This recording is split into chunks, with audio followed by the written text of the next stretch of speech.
Bismillahirrahmanirrahim. Assalamualaikum warahmatullahi wabarakatuh.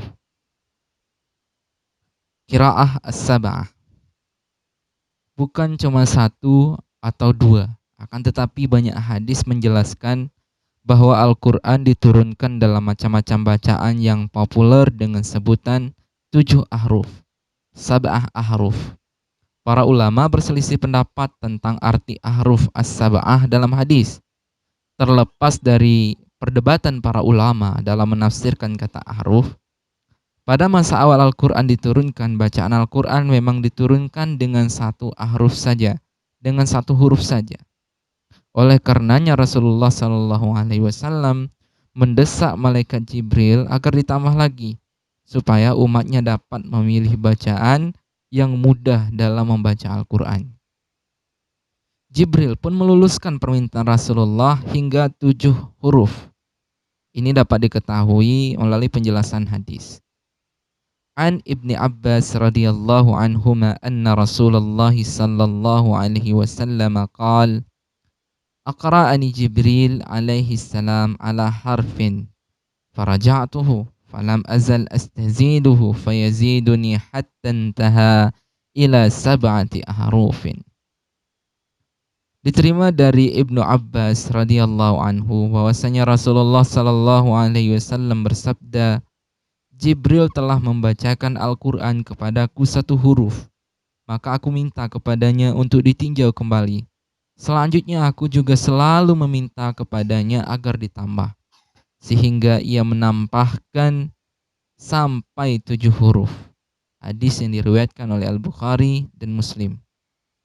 Dengan kata lain, macam-macam bacaan Al-Quran itu sudah ada sejak Al-Quran diturunkan, di mana pada awalnya diturunkan dengan lughah Quraisy dan selanjutnya diturunkan dengan 7 huruf, al-ahruf as-sab'ah.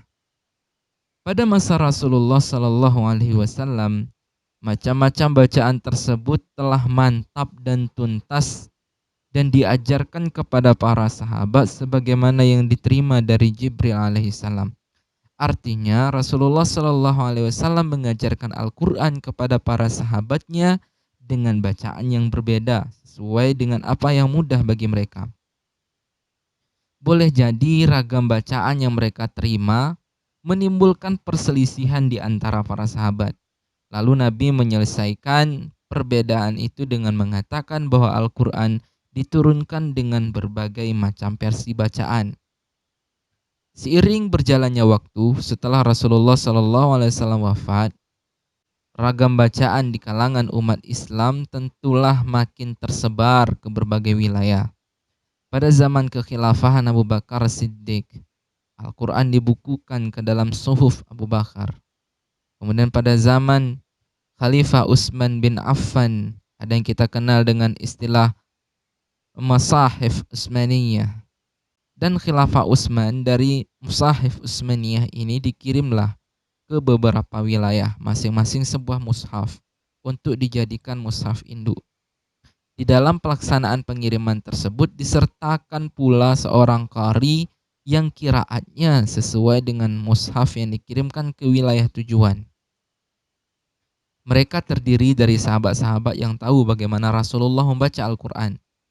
Di antara para sahabat seperti Abu Musa Asy'ari diutus menjadi duta ke negeri Basrah, Ibnu Mas'ud ke Kufah, Abu Darda ke Syam, dan lainnya. Para sahabat tersebut mengajarkan Al-Quran kepada para tabi'in sesuai dengan bacaan yang mereka terima dari Nabi. Sekitar abad pertama sampai awal abad kedua Hijriyah, ketika pengajaran qiraah berlangsung sedemikian, muncullah ulama ahli qiraah dari kalangan tabi'in dan tabi'in. Di Basrah muncul ulama terkenal Yahya bin Ya'mar yang kemudian dikenal sebagai orang pertama yang menulis qiraah. Orang mulai tertarik pada qiraah atau bacaan beberapa imam yang mereka kenal. Ini terjadi pada permulaan awal abad kedua Hijriah. Umpamanya di Basrah, orang tertarik pada qiraah Abu Amr. Di Kufah, orang tertarik pada bacaan Hamzah dan Asim. Di Syam orang memilih qiraah Ibnu Amir. Di Mekah mereka memilih qiraah Ibnu Katsir. Di Madinah mereka memilih qiraah Nafi'.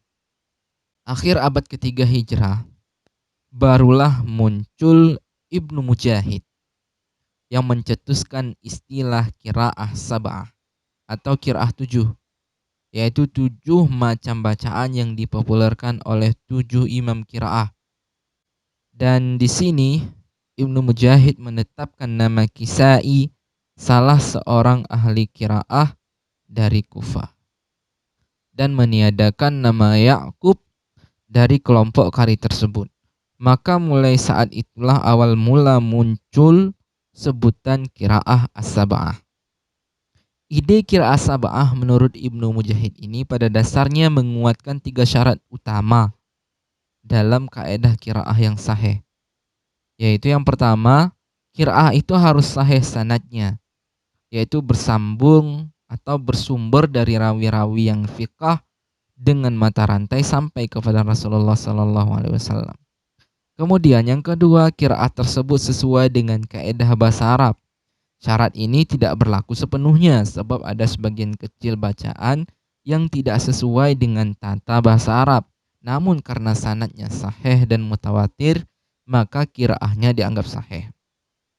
Kemudian yang ketiga, qiraah sesuai dengan salah satu mushaf Utsmaniyah yang dikirimkan ke daerah-daerah karena ia mencakupi sab'atu ahruf.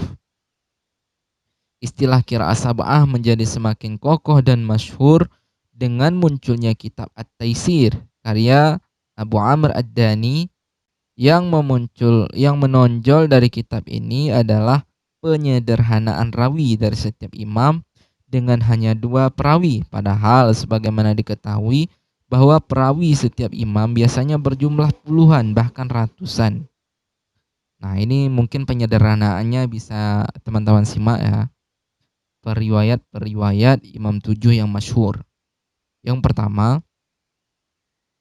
Qalun dan Warash itu meriwayatkan qiraah dari Imam Nafi'.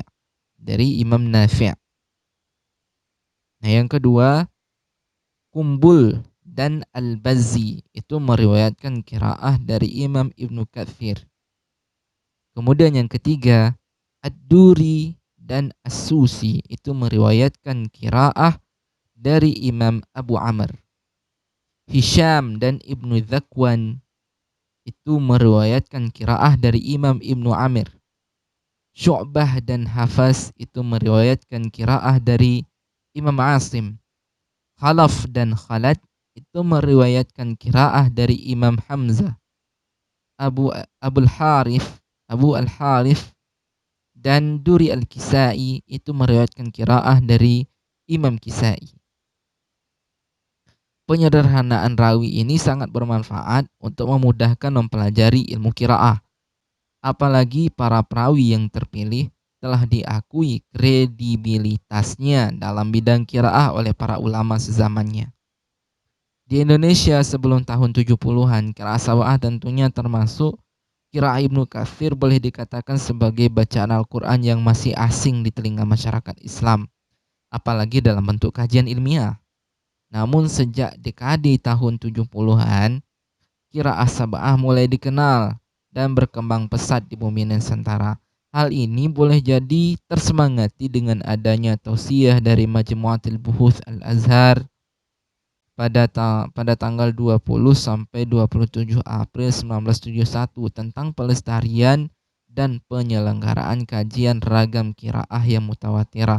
Dikuatkan pula dengan adanya fatwa MUI Pusat pada tahun 1983 tentang kewajiban melestarikan qiraah sab'ah. Apalagi para qari'ah Indonesia maupun mancanegara selalu mempopulerkan qiraah selain hafaz melalui rekaman yang banyak diperdengarkan di masjid-masjid atau dalam acara-acara tertentu. Nah, mulai tahun 2002 dijadikanlah qiraah sab'ah ini sebagai salah satu cabang dalam musabaqah tilawatil Quran. Ini yang termasuk dalam golongan qiraah mujawwad. Nah, mungkin inilah gambaran singkat tentang qiraah sab'ah dan perkembangannya di Indonesia. Semoga ya ini dapat bermanfaat untuk kita semua, untuk sebagai wawasan, dan nanti ketika bisa belajarnya sudah mafhum kenapa harus belajar qiraah as-sab'ah. Mungkin jika dalam penyampaian masih ada yang salah, tolong lemparkan kritik dan saran itu di kolom komentar. Sekian, terima kasih. Assalamualaikum warahmatullahi wabarakatuh.